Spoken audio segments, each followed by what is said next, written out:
The rear windows do not work. I suspect this is the problem, so today we're going to replace this. Looks like the prior owner has already gotten in here because this is broken.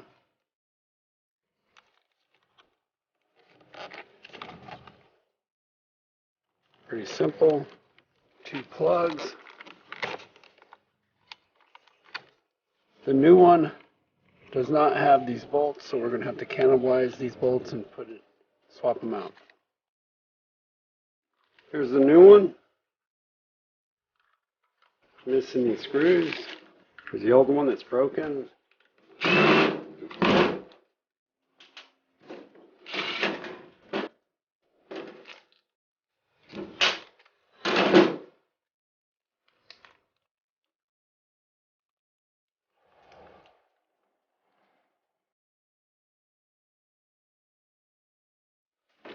I always like to compare the new with the old.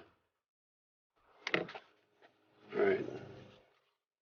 Make sure I put it in the right way.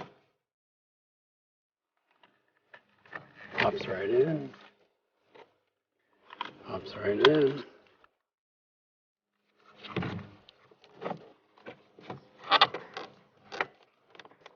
So here's these little clips.